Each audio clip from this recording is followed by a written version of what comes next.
مت کہو کہ لوگوں کو دینے کے لیے ہمارے پاس کچھ بھی نہیں ہے، ہم لوگوں کو خوشیاں کیسے دے سکتے ہیں؟ جسے کوئی نہیں پوچھتا، ہر کوئی نفرت بھری نگاہ سے دیکھتا ہے، اسے اپنی مسکراہٹ دے کر خوش کرو۔ دوسروں میں خوبیاں تلاش کرو، ان کی اچھائیوں کی تعریف کر کے ان کے دل کو خوش کرو۔ ہمارے معاشرے میں تنقید اور نکتہ چینی اس قدر عام ہو چکی ہے کہ ہم تعریف کرنا ہی بھول گئے۔ اگر کسی نے اچھا لباس پہنا ہو تو اس کی خوش لباسی کی تعریف کر کے اسے خوشی دو، اسے کہو کہ بھائی آج تو آپ دھلے لگ رہے ہو۔ کسی سے اچھی خوشبو آ رہی ہے تو اپنے اندر دوسروں کی تعریف کرنے کا حوصلہ پیدا کر کے سب کے سامنے اس کی خوشبو کی ستائش کرو۔ کہو یار آپ کے ذوق کی داد دینی پڑے گی، ایسی بہترین خوشبو لگا رکھی ہے آپ نے۔ کسی نے عمدہ گھڑی پہن رکھی ہے تو اس سے آپ کہیں کہ آپ کے حسن انتخاب سے میں بہت متاثر ہوا، آپ نے بہت بہترین گھڑی پہن رکھی ہے، آپ کا لباس بہت اچھا ہے، آپ کا ڈریس سینس بہت اچھا ہے، آپ کا خوشنما لباس دیکھ کر مجھ سے رہا نہیں گیا، آپ کے ڈریس سینس نے مجھے تعریف کرنے پر مجبور کر دیا۔ یاد رکھنا، انسان کامیابی کی کتنی بھی منزلیں طے کر لے، وہ آخر انسان ہے، اپنی تعریف سن کر خوش ضرور ہوگا۔ اور جیسے میں نے کہا، یہ خوشیاں جڑواں پیدا ہوتی ہیں، ٹوینز کی صورت میں پیدا ہوتی ہیں۔ ایک خوشی کبھی پیدا نہیں ہوتی، ہمیشہ دو خوشیاں پیدا ہوتی ہیں۔ کسی کے دل میں ایک خوشی پیدا کرو گے تو ایک خوشی خود بخود تمہارے دل میں بھی پیدا ہو جائے گی۔ جب تم نے کسی کی جائز تعریف کر کے اسے خوش کر دیا تو اس کے دل میں پیدا ہونے والی خوشی تمہارے دل میں بھی لازمی طور پر خوشی پیدا کر دے گی۔ خوبیوں کی تعریف کرنا سیکھو۔ دیکھیے، لوگ اسی لیے تو اپنے گھر کی زیب و آرائش اور خوش لباسی کا اہتمام کرتے ہیں تاکہ کوئی تعریف کرے، اور وہ تعریف کا انتظار کر رہے ہوتے ہیں، اور خاص طور پر جب وہ تعریف کے منتظر ہوں، عین اس وقت اگر آپ تعریف کریں گے تو ان کو بہت خوشی ہوگی۔ جیسے کوئی نئی گاڑی خرید کر آئے یا کوئی نیا گھر خریدے یا نئے کپڑے پہن کر آئے تو وہ لوگوں کو داد طلب نگاہوں سے دیکھ رہا ہوتا ہے کہ کوئی تو اس کے حسن انتخاب کی داد دے۔ آپ اس وقت اس کے دل کو خوش کرنے میں کبھی تاخیر نہ کریں، ایسے موقع پر کی گئی تعریف انسان کبھی نہیں بھولتا۔ اسی طرح اگر کسی کے بچے باادب ہوں، مہمان نواز ہوں، والدین کی مدد کرتے ہوں تو والدین کے سامنے بچوں کی بھی تعریف کریں، اور والدین کی حسن تربیت کی تعریف کر کے بچوں اور والدین دونوں کا دل خوش کر لیں۔ کوئی کسی پارٹی میں یا کسی میٹنگ میں اچھی گفتگو کر رہا ہو تو اسے ایکنالج کریں، اسے اپریشیٹ کریں، اسے بتائیں کہ آپ تو کمال گفتگو کرتے ہیں۔ کسی کے گھر جائیں تو یاد رکھیے گا کہ لوگ اپنے گھر کے مہمان خانوں کو اسی لیے سجاتے ہیں کہ کوئی مہمان آئے اور تعریف کرے۔ گھر کی عورتیں بڑی محنت سے کھانا پکاتی ہیں اور وہ منتظر رہتی ہیں کہ مہمان کھانے کی تعریف کریں گے۔ تو ایسے وقت پر میزبانوں کو خوش کر کے خود خوشیاں سمیٹنے کا موقع کبھی ضائع نہ کریں۔ اور یہ بات کبھی نہ بھولیے گا کہ اچھائیاں اچھوں کو ہی نظر آتی ہیں۔ اب اگر آپ کو کسی وجہ سے اچھائی نظر نہیں آ رہی تو تنقید کبھی نہ کیجیے گا، خاموش رہیں، کیونکہ عیب تلاش کر کے، عیب دیکھ کر نکتہ چینی کرنے والا اور تنقید کی عادت بنا لینے والا کبھی خوش نہیں رہ سکتا۔ بعض لوگ بڑے بے باک ہوتے ہیں اور ہر چھوٹی بڑی بات میں کیڑے نکالنے کے عادی ہوتے ہیں۔ کسی کے گھر میں گئے اور پرانا کارپیٹ دے کر کہہ دیا کہ بھائی اب یہ بہت پرانا ہو گیا، اب آپ کو نیا خرید لینا چاہیے۔ یار اس رنگ کا وال پیپر آپ کے گھر کو سوٹ نہیں کرتا۔ میں جب لاسٹ ٹائم بھی آیا تھا تو آپ کو بتایا تھا، آپ نے ابھی تک چینج کیوں نہیں کیا؟ اف، آپ کے گھر میں گرمی بہت ہے، شاید آپ کا اے سی صحیح چل نہیں رہا، آپ کے گھر کی فانوس پوری طرح روشن نہیں ہوتی، اندھیرا بہت ہے، یہ کرسی کیوں ٹوٹی ہوئی ہے؟ او بھائی، تو کوئی کارپینٹر ہے یا کوئی تعمیرات کا انجینئر ہے، کوئی الیکٹریشین ہے، گھر کی ہر چیز کی تو مرمت کروائے گا؟ اگر کوئی اچھی بات کہنے کی توفیق نہیں ہے تو خاموشی سے کھانا کھا اور گھر جا۔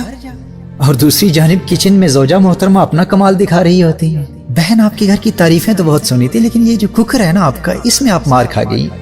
اور یہ جو آپ کے گھر کے کرٹنز ہیں نا، یہ پردے، یہ اب اولڈ فیشن ہو چکے ہیں، اب رواج بدل چکا ہے۔ میں نے تو اپنے میاں سے کہہ کر اپنے گھر میں بلائنڈز لگوا لی ہیں۔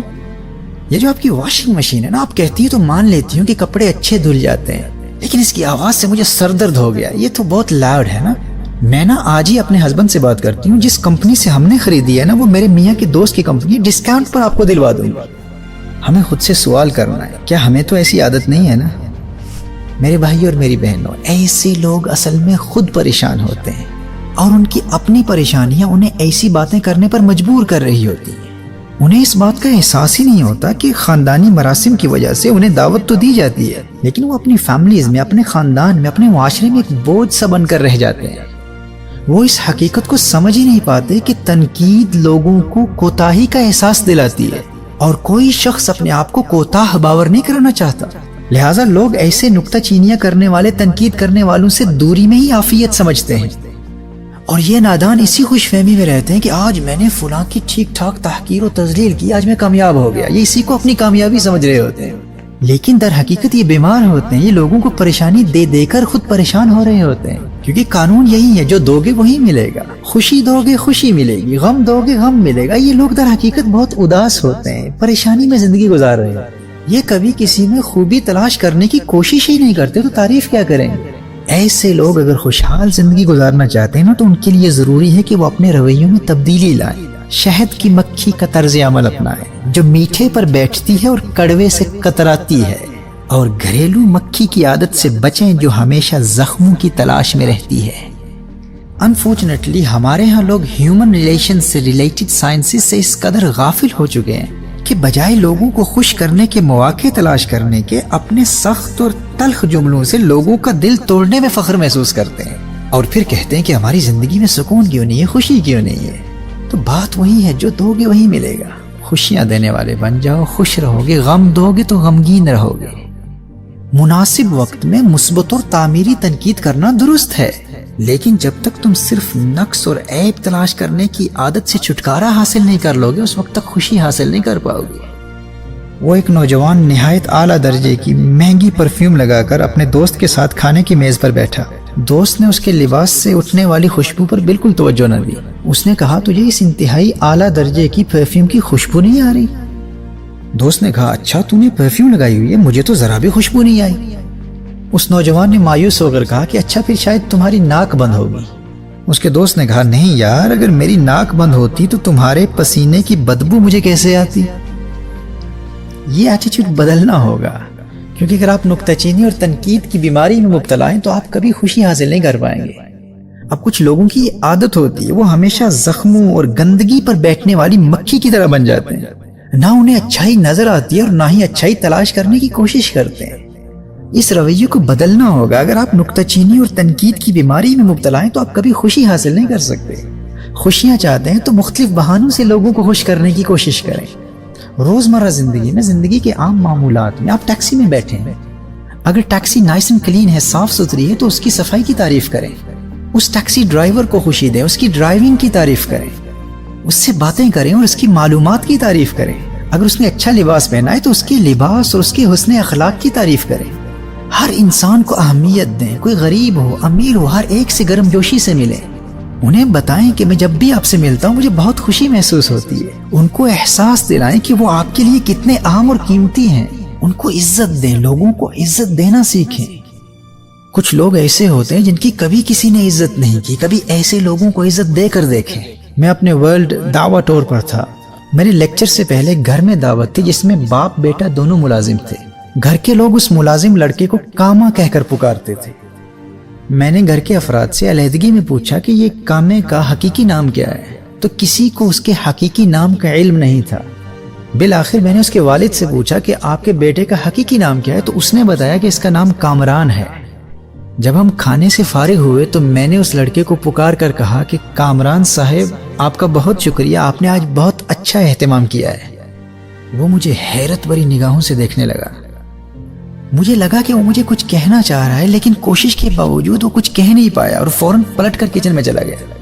کچھ دیر کے بعد جب میں کمرے میں سامان تیار کر رہا تھا تو کامران نے میرے دروازے پر دستک دی، اجازت لے کر اندر آیا اور اندر آتے ہی مجھ سے لپٹ کر رونے لگا۔ بڑی مشکل سے سنبھل کر اس نے مجھ سے کہا کہ جب سے ہوش سنبھالا ہے کبھی کسی کی زبان پر اپنا حقیقی نام نہیں سنا۔ میرے والد صاحب سمیت سب مجھے کاما کاما ہی کہتے ہیں۔ میری ہمیشہ سے یہ خواہش تھی کہ کبھی کسی کی زبان سے اپنا حقیقی نام تو سنوں، کوئی مجھے کامران کہہ کر پکارے۔ کامران صاحب تو کجا، کبھی کسی نے مجھے کامران کہہ کر بھی نہیں پکارا۔ لیکن آج جب آپ نے مجھے کامران صاحب کہہ کر پکارا نا، تو میں اپنے جذبات پر قابو نہ پا سکا۔ یہ میرے خوشی کے آنسو ہیں۔ اس وقت سے کچن میں بیٹھا رو رہا تھا۔ میں نے کبھی سوچا بھی نہیں تھا کہ آپ سے مجھے اتنی عزت ملے گی۔ کامران نے کہا کہ اس گھر میں بڑی بڑی مشہور شخصیات کا قیام رہا ہے، اور میری خدمات پر، میری دلجوئی کے لیے مجھے انعام کے طور پر میری ماہانہ تنخواہ سے بھی زیادہ رقم ان احباب سے ملتی رہی ہے، لیکن ہزاروں روپے مجھے وہ خوشی نہ دے سکے جو آپ کے مجھے کامران صاحب کہنے سے ملی ہے۔ میرے بھائی اور میری بہنوں، کامران کے دل میں پیدا ہونے والی خوشی کی لہریں اسی وقت میرے دل میں منتقل ہونا شروع ہو گئیں، اور جب بھی اس کی خوشی کی کیفیت یاد آتی ہے تو میرے دل میں خوشی کے جذبات پھر تازہ ہو جاتے ہیں۔ تو مت کہا کیجئے کہ ہمارے پاس لوگوں کو دینے کے لیے کچھ بھی نہیں ہے، لوگوں کو اپنا قیمتی وقت دیجئے، ناکام لوگوں کو مایوسی سے بچانے کے لیے حوصلہ افزا جملے دیجئے، انہیں ہمت دیجئے، یقین دیجئے، عزت دیجئے، محبت دیجئے، ان کی چھوٹی چھوٹی کامیابیوں پر ان کو شاباش دیجئے، ان کی صلاحیتوں پر ان کی تعریف کیجئے۔ اپنے معاشرے میں اپنے ارد گرد ایسے لوگوں کو تلاش کریں، آپ کو اپنی گلی میں بلکہ اپنے گھر میں ایسے لوگ مل جائیں گے جن کو کبھی کسی نے عزت سے پکارا ہی نہیں، ان کو عزت سے پکار کر دیکھیں، آزما کر دیکھیں۔ خوشی چاہتی ہو تو گھر کے ملازموں کو مختلف بہانوں سے خوشی دو، گلی میں موجود کسی مزدور کو عزت دے کر دیکھو، آفس میں کام کرنے والوں سے لے کر آپ کے ورک کالیگز، آپ کے باس، آپ کے امپلائرز اور آپ کے امپلائیز، سب میں خوبیاں تلاش کر کے ان کی تعریف کرنے کی عادت بنا لو۔ تم ان کو خوشی دو گے تو ساری زندگی ناخوشی کا گزر کبھی تمہاری گلی سے بھی نہیں ہوگا، تم ہمیشہ خوش رہو گے۔ کبھی تو ایک جملہ ہی کسی کی زندگی بدلنے کے لیے کافی ہوتا ہے۔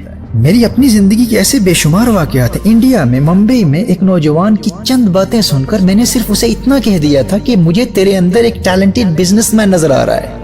2 سال بعد اس نے مجھے یہ پیغام بھیجا کہ زندگی میں مجھے کبھی کسی نے شاباش نہیں دی تھی، لیکن آپ کے اس ایک جملے نے آج مجھے ایک کامیاب بزنس مین بنا دیا ہے۔ اس دن پہلی مرتبہ مجھے یہ محسوس ہوا تھا کہ میں بھی زندگی میں کچھ کر سکتا ہوں۔ میرے دوستو، آپ کو اندازہ نہیں ہے کہ اس قنوتیت پسند اور حوصلہ شکنی کرنے والے معاشرے میں آپ کا ایک جملہ کسی کی زندگی میں انقلاب برپا کر سکتا ہے۔ آپ کے پاس بانٹنے کے لیے دولت نہیں ہے تو نہ صحیح، لوگوں کو عزت دو، اپنا قیمتی وقت دو، اپنی آنکھیں دو، اپنی زبان دو، ان سے باتیں کرو، اپنے کان دو، ان کی باتیں سنو، انہیں ہمت دو، انہیں حوصلہ دو، انہیں یقین کی دولت دو، انہیں پیار دو، محبت دو۔ خوشحال زندگی گزارنا چاہتے ہو تو پھولوں کی طرح خوشبو پھیلانے والے بن جاؤ۔